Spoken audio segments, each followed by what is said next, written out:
On va accueillir le dernier orateur de cette matinée, qui est Christophe Saurin, de la Fédération départementale des chasseurs de Loire-Atlantique, et qui est aussi gestionnaire de la réserve naturelle régionale du lac de Grandlieu, et qui va nous parler donc de suivi et étude du fonctionnement démographique du fuligule milouin sur le lac. Bonjour, merci. Donc effectivement, comme vous m'avez présenté, je suis un simple technicien, je suis pas un scientifique, donc je vais pas rentrer dans les détails. Par contre, effectivement, dans nos travaux de gestionnaire de réserve, on est amené à côtoyer des scientifiques, on en a vu ce matin, qui nous aident aussi à prendre les bonnes décisions en tant que gestionnaire. Et donc pour une espèce particulièrement qui est le fuligule milouin, en fait, je travaille avec un scientifique qui est Alain Kézergue, à l'Office national de la chasse, qui est chargé de cette espèce, donc au niveau français, avec une problématique niveau, je dirais, international. Mais nous, en tant que gestionnaire de milieu, qu'est-ce que cette espèce peut nous apporter en termes de décision? Je vais prendre c'est bon. Ah, faut viser là, d'accord. Ok. Et puis le point rouge, c'est le petit truc rouge. Je suis un peu grand.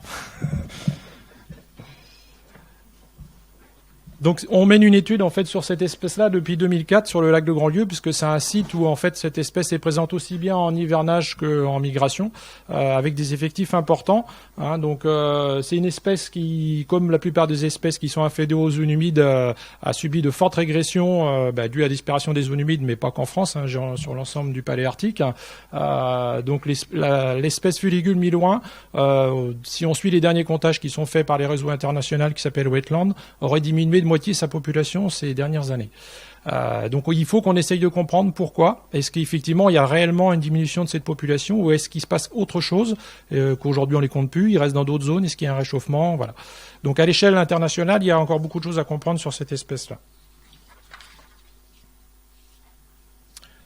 Donc nous, en tant que gestionnaire, on a besoin de savoir d'où proviennent nos hivernants, hein, qui séjournent au lac, où vont ces hivernants, hein, donc ils vont se reproduire, et donc l'évolution de la qualité de l'habitat en fait sur le lac de Grandlieu et les pratiques de gestion, est-ce qu'elles sont compatibles justement avec cette évolution d'habitat, avec cette évolution de population, hein.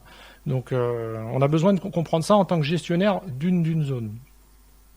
Donc ce qui est compliqué pour le fuligule milouin, c'est qu'en fait il y a un chevauchement entre la zone d'hivernage et la zone de reproduction, hein. Donc si on prend en fait cette grande patate rouge, qui est un petit peu mal située parce qu'elle a dû remonter, la zone bleue en fait sur la carte, on retrouve aussi bien des hivernants que des reproducteurs.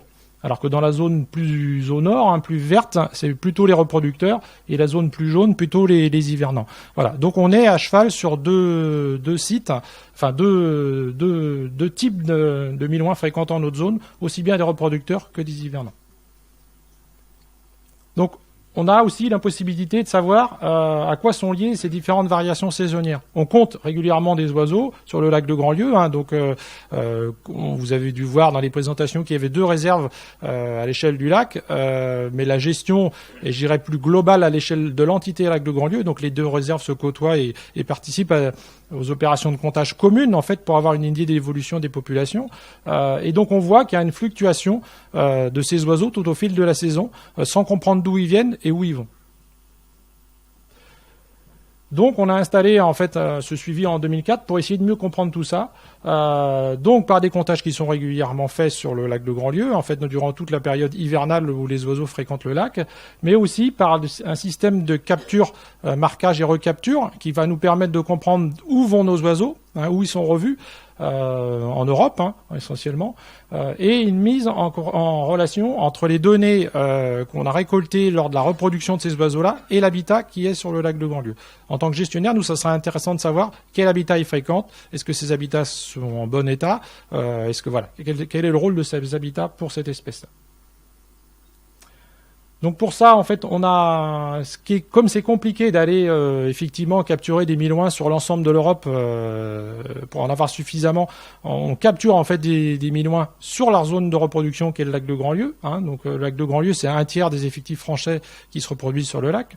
Donc c'est un site prépondérant pour cette espèce. Donc on va capturer les femelles sur le nid en période de reproduction. Donc on va les baguer et les équiper d'une marque nasale qui permettra de les identifier à distance un petit peu partout en Europe. Et en même temps, on va leur faire un prélèvement d'une plume, donc pour essayer de rechercher le marqueur isotopique et savoir où ils ont fabriqué cette plume. Donc si on fait le suivi des oiseaux qui ont été capturés et marqués, on peut voir qu'on a plus de 18 000 relectures en fait un petit peu partout en Europe. Hein. Donc vous voyez tous les petits points sur la carte représentent en fait tous les endroits où les oiseaux ont été revus en Europe. On va pouvoir savoir précisément où ils vont hiverner, où ils vont se reproduire pour certains. En période de post-nuptiale, pour cette espèce-là, en fait, on constate que les oiseaux se déplacent essentiellement vers l'Angleterre, mais aussi vers le Portugal, et un certain nombre sont erratiques, se dispersent en France. Hein, donc on voit que la population de milouins présente au lac qui bouge pas mal, hein, 80 à 90% sont recapturés ou sont revus, mais reviennent au lac, en fait. Donc les déplacements en période post-nuptiale, donc après la reproduction. Donc là, on a différents cas de figure. On a des oiseaux qui sont unidirectionnels, hein, qui se déplacent mais qui reviennent essentiellement au lac. On a des oiseaux qui font des explorations, hein, qui vont rester dans une région proche, en fait, en France, hein, mais qui vont sauter d'un site à l'autre. Donc ils vont passer dans d'autres lacs français. Alors essentiellement, en période hivernale, ils vont aller vers les lacs alpins, hein, ce qui est paradoxal, mais on voit des oiseaux retourner vers les lacs comme le lac de Bourget, le lac Léman. Hein. Donc il y a un certain erratisme pour cette espèce-là, hein, et il y a des allers-retours aussi entre le lac et les autres sites. Les déplacements en période hivernale, par contre, eux, sont différents. Donc si on fait le comptage qu'on fait habituellement, j'irai tous les mois sur cette espèce-là, on compte un certain nombre d'oiseaux.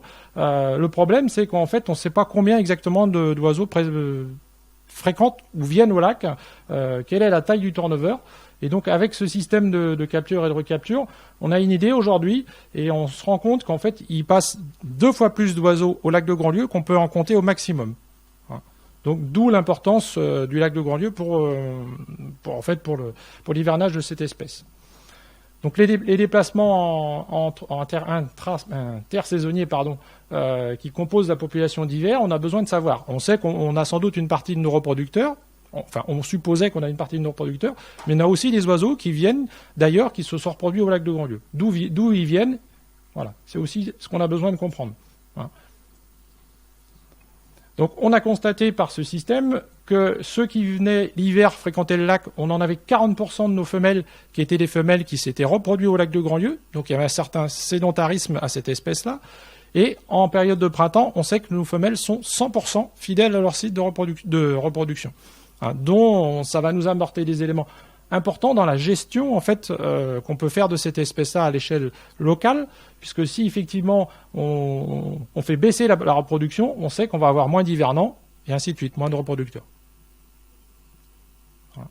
Donc on l'a fait sur les femelles parce qu'on a un pourcentage de femelles plus important que pour les mâles, mais on peut supposer que pour les mâles c'est exactement la même chose. Donc les actions de gestion, ce que je disais qu'on peut faire à l'échelle locale pour les reproducteurs, auront des répercussions sur cette espèce-là, hein, sur le lac.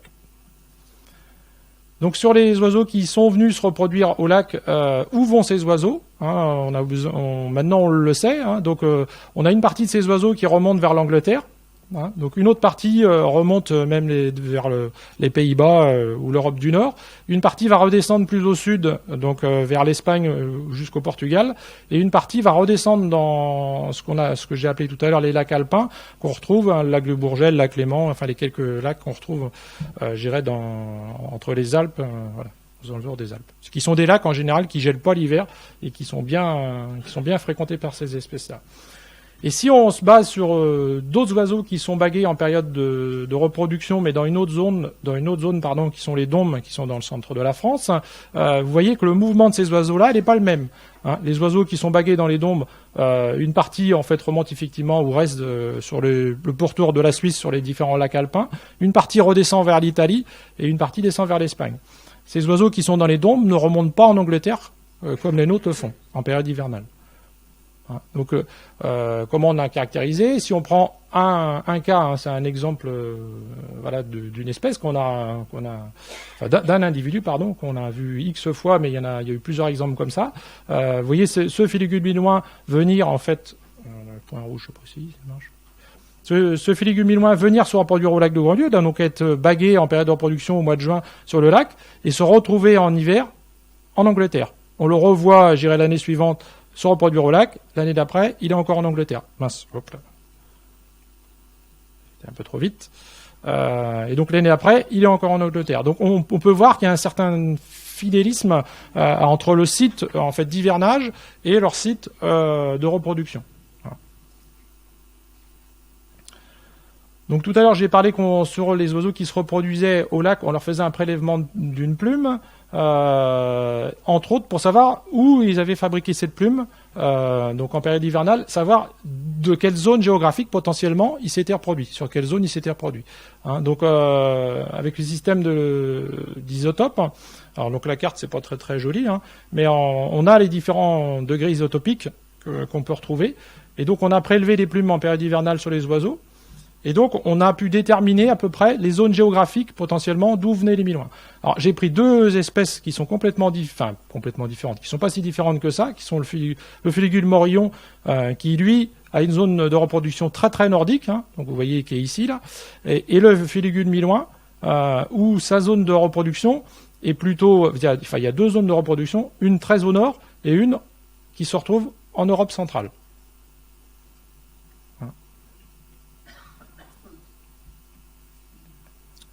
Voilà. Donc aujourd'hui, ce qu'on sait, c'est qu'en fait, sur le lac du Grand-Lieu, en période hivernale, donc les oiseaux qui fréquentent, on en a à peu près 40% qui sont des femelles qui sont sédentaires en fait, hein, qui sont des hivernants qui viennent tous les ans au lac de Grand-Lieu. Et par contre, sur les femelles reproductrices, on sait que ça représente 100%. Voilà, 100% des femelles qui se reproduisent au lac reviennent se reproduire au lac. Hein.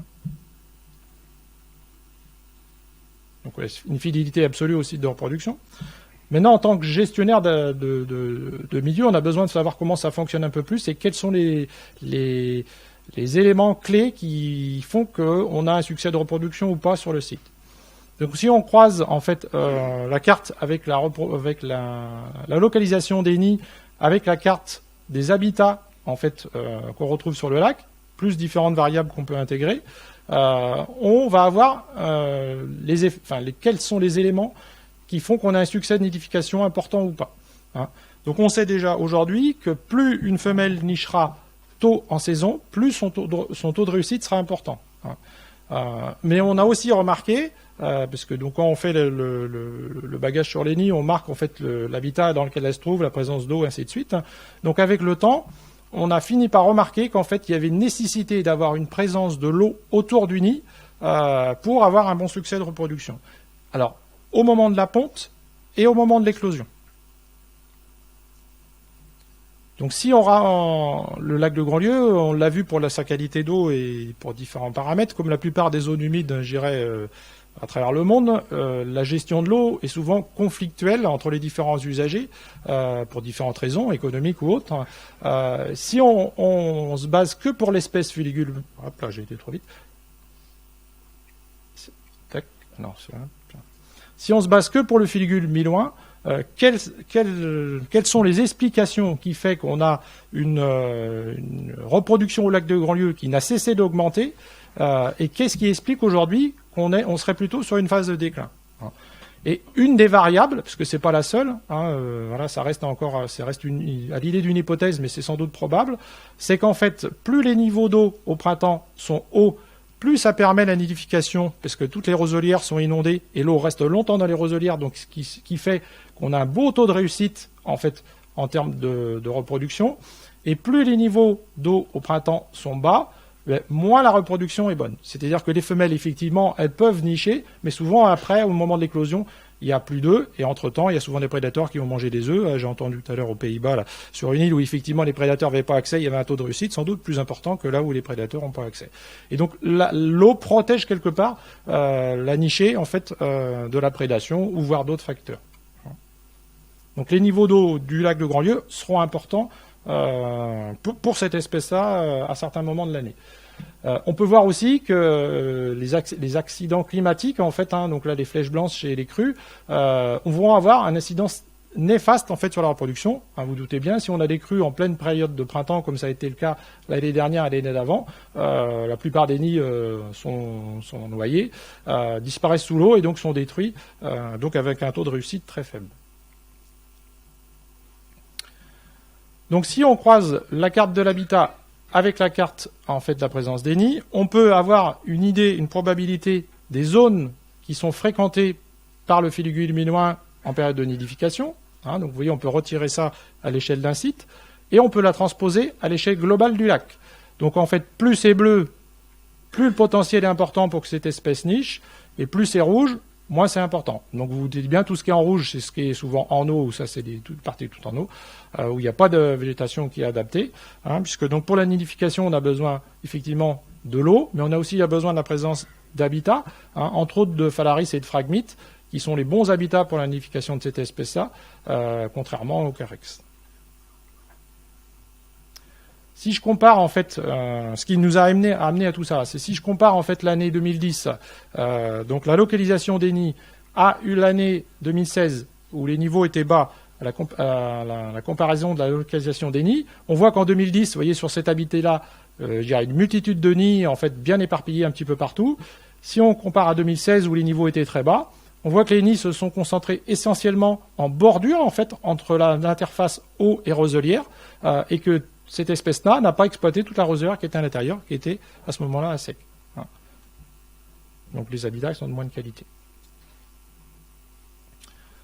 Donc, en conclusion, pour faire court, l'importance patrimoniale du lac de Grandlieu, en fait, les effectifs hivernants sont élevés de cette espèce-là. On a pu voir par le comptage, mais on a aussi pu voir qu'il y a un turnover qui est super important sur le lac. Donc, on voit qu'il y a quand même beaucoup d'oiseaux qui fréquentent le lac. Donc, il a un rôle important, je dirais, de halte migratoire ou d'hivernage pour cette espèce-là. Les reproducteurs locaux qui représentent un tiers des effectifs français. Donc, comme on voyait que l'espèce était potentiellement en déclin, donc la nécessité effectivement de comprendre comment ça fonctionne et sur quels facteurs on pourra influencer pour que la reproduction se passe bien pour cette espèce-là. Les connexions avec les autres lacs, on a vu que le lac de Grandlieu, même s'il y a un certain sédentarisme pour les femelles, elles reviennent tous les ans se reproduire au même endroit. On voit qu'elles ont besoin d'aller hiverner, alors pour certaines en Angleterre, pour certaines autres dans d'autres pays européens. Donc il y a une certaine connexion avec les autres grands lacs qu'on retrouve, je dirais, en Europe. Et donc la gestion susceptible d'impacter fortement les reproducteurs au lac, y compris concernant les mesures portant sur les effectifs hivernants. Donc on voit que selon ce qu'on va voir comme gestion sur le site, on peut impacter la population en elle-même de l'espèce. Voilà. Le rôle prépondérant de la gestion des niveaux d'eau qui restera à confirmer dans le temps, mais on peut voir qu'en fait, on s'est rendu compte que pour la reproduction, on avait effectivement un rôle important des niveaux d'eau. Voilà. Pour cette espèce-là, j'ai bien. Voilà.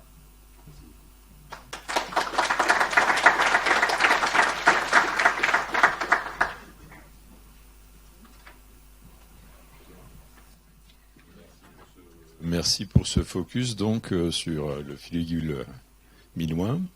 Des réactions, des questions? Jean-Marc? Question très précise. Tu nous dis que les carex sont a priori un habitat pas très favorable. C'est presque surprenant parce qu'effectivement, c'est des espèces qui sont plutôt proches de l'eau, souvent entourées d'eau et assez touffues, relativement touffues. Est-ce que vous avez pu expliquer pourquoi ? Alors, effectivement, les touradons de carex resteraient favorables, mais qui sont des habitats qui ont quasiment disparu du lac. Et le si peu de carex qu'on retrouve sont autrement dans des prairies ou des roselières, en fait, qui poussent pas sur touradons et du coup, ils sont pas favorables. Mais si on se basait effectivement sur autrefois, quand la plupart des carex poussaient sur des touradons étaient dans l'interface en fait eau-rive, là effectivement, c'était des habitats favorables. Mais cet habitat-là a quasiment disparu aujourd'hui du lac.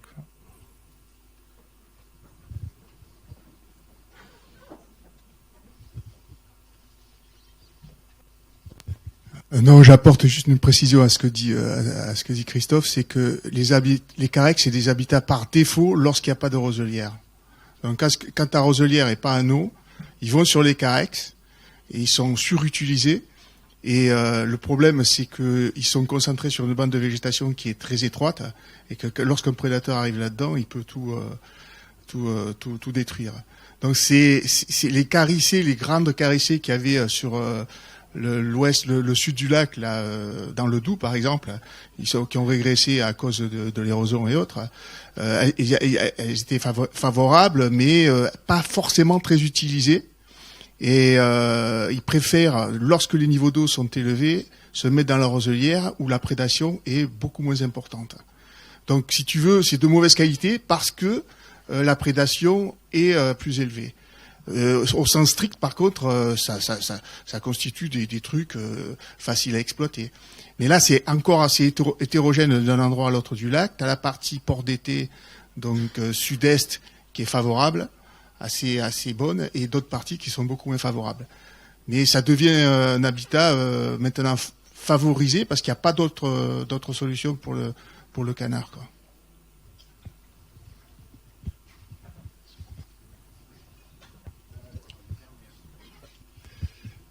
Vous mettez en lien la hauteur d'eau avec la population d'oiseaux. Et c'est quoi l'échelle qui nous permet de dire effectivement c'est plus ou c'est moins? C'est quoi? Quelles sont est-ce qu'on a une idée des incidences d'une population que vous dites forte et une population faible? Pour le Milouin, c'est ce que je vous disais. En fait, on a retenu à peu près sur un laps de temps, en fait, entre la ponte du premier œuf et l'éclosion, en fait, il faut qu'on ait la présence d'eau autour du nid. Donc voilà. Alors la hauteur de cote d'eau, en fait, effectivement, au lac de Grandlieu, elle est gérée donc par un système d'échelle. Aujourd'hui, comme les cotes sont relevées tous les jours, en fait, on peut avoir une idée précise de la hauteur d'eau. Et comme on le marque nous quand on relève les nids tous les ans, et c'est comme ça qu'on est arrivé à cette hypothèse-là, puisqu'on a constaté effectivement que les années où au départ elle niche, en général, il peut y avoir de l'eau. Enfin, c'est avant la modification du régime hydraulique, si je revenais en arrière, j'irais avant les années 2000, en fait, les niveaux de printemps étaient très hauts, donc ils permettaient à l'espèce de nicher partout. Il y avait encore de l'eau au moment de l'éclosion, donc les poussins étaient déjà pas prédatés, les nids n'étaient pas prédatés ou peu, et les poussins retournaient facilement au lac. Avec la modification depuis les années 2000, au printemps, il peut y avoir de l'eau, mais l'eau repart très rapidement pour exonder les parties marais. Donc les nids, il y a une forte prédation, on s'est rendu compte, avec peu de poussins qui retournent dans le truc. Et aujourd'hui, les Milouins, ils ont commencé à comprendre ça. Ils commencent à nicher que en bordure de l'eau pour justement pas s'éloigner en fait de la zone où ils vont retourner avec leurs jeunes. En fait.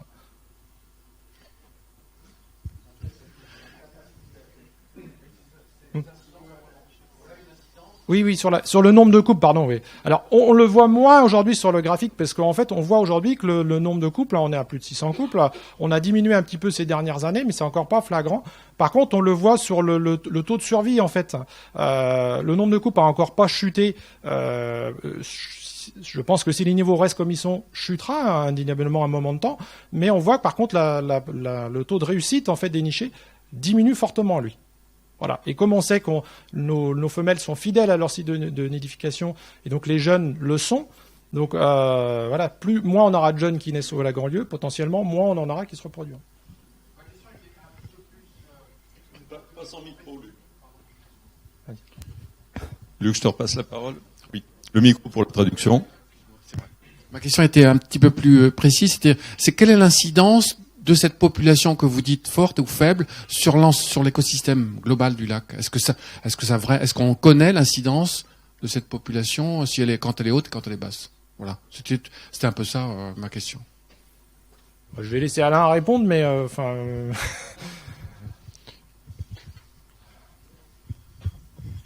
Les niveaux d'eau élevés, c'est quand je prospecte 500 nids trouvés, d'accord, de canards, foulques et autres.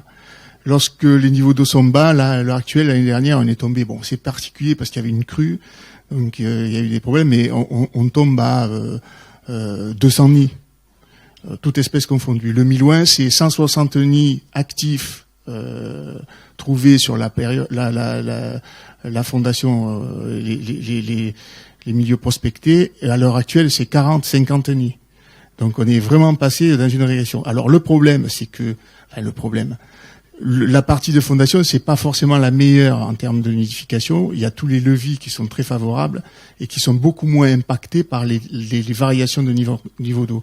D'où une encore bonne, le nombre de nichés ne chute pas aussi vite que le succès de nidification et le nombre de nids sur la fondation. Mais on pourrait modéliser ça. Il faudrait voir quelles sont les parties qui sont à nous, pas à nous, etc. Et les populations de quoi? Les autres populations d'oiseaux, vous voulez dire?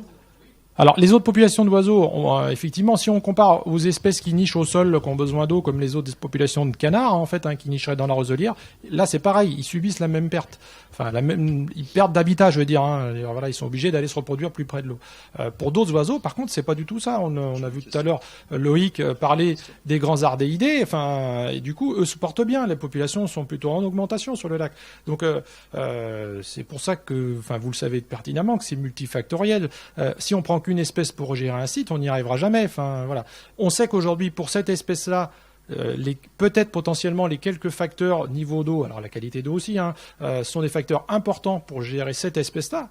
Mais pour toutes les espèces, si on prend oiseau par oiseau, on va avoir des trucs qui sont complètement contradictoires, forcément. Voilà. On va prendre une dernière question de Monsieur Marion. J'ai promis le micro ici, et je vous propose que vous puissiez discuter de tout ça par après. Non, je voulais juste faire une remarque, mais tu y as répondu en partie. C'est vrai que l'extrapolation des observations sur la côte orientale, où il n'y a pas de forêt flottante, à l'ensemble du lac où il y a les forêts flottantes, effectivement, il faut être prudent, parce que effectivement, ils sont franchis, comme tu l'as dit, ils sont franchis des niveaux d'eau. Les Milouins nichent préférentiellement dans la partie réserve naturelle, sur l'ouest du lac, sur les zones flottantes. À proximité de l'eau toujours, mais sur les zones flottantes. Donc, ils n'ont pas ce risque-là, effectivement.